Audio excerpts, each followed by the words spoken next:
Today, most businesses want a website. Some already have one. Others want one. They don't want to hire IT staff and probably can't afford any. And in most cases, an in-house IT staff, especially for your typical small business, just isn't necessary.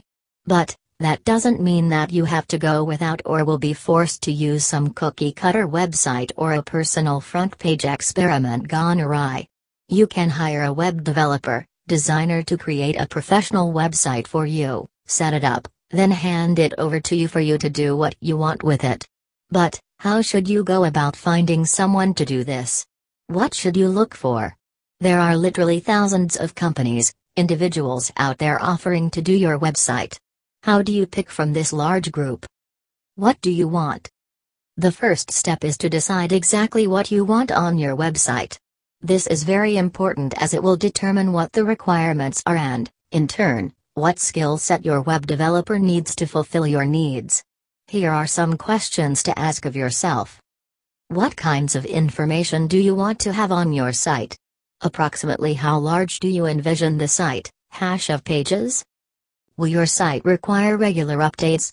Do you want to do these updates yourself? Will you be engaging in e-commerce on this website? Will you need a database? How fast do you need the job done? What is your budget? Start your search. Doing a web search for someone that has the skills you will need for your website will still give you a humongous list of possible choices. Referrals are often the best method of weeding people out. If someone recommends a developer, it is because they are happy with the service they were provided.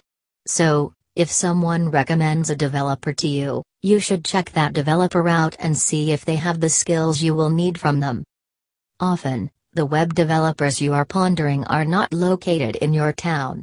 In today's day and age, this is not usually a problem. Yes, there are instances where a face-to-face meeting is really beneficial, and if you are the kind of really considers this meeting important, you should limit your search to developers within driving distance of your location.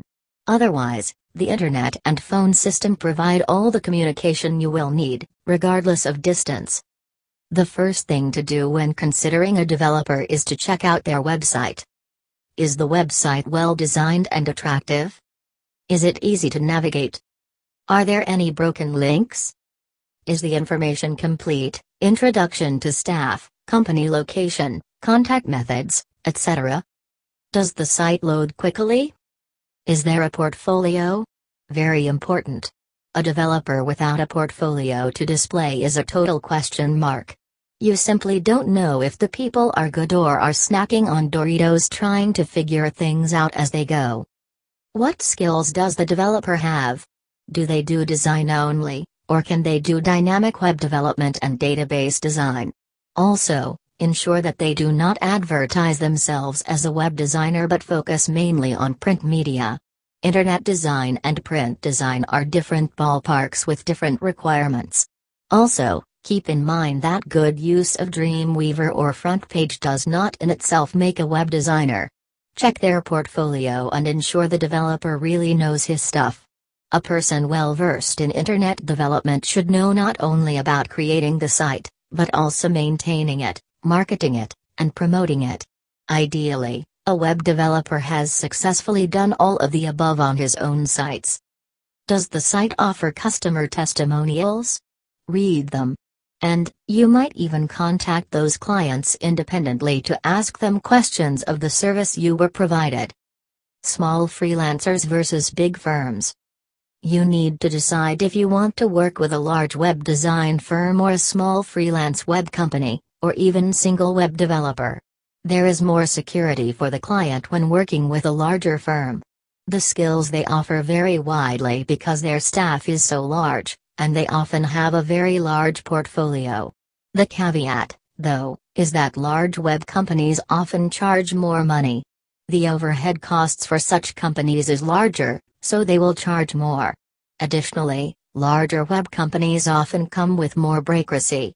With so many developers, often communication is just not what it should be, leading to inconsistencies in the project due to miscommunication. Also, Sometimes you will find that these companies pay a little too much attention to process rather than simply getting the job done. Freelance web developers offer better value for the money, and because they are a single person, the communication flow between them and the client is usually much better, one-on-one. If there is a staff, usually the size is small, meaning communication will still be more tight-knit. This will lead to more consistent coding and coordination. Also, you know who is responsible for your project and there is more accountability. In larger firms, nobody is responsible in some cases. Or so they say. The downside of freelancing is that their skill set is their skill set, and if you need something that they don't know how to do, they must research it. Also, freelancers are limited by their size. If they already have a high workload, then their throughput is limited and it may force you to wait.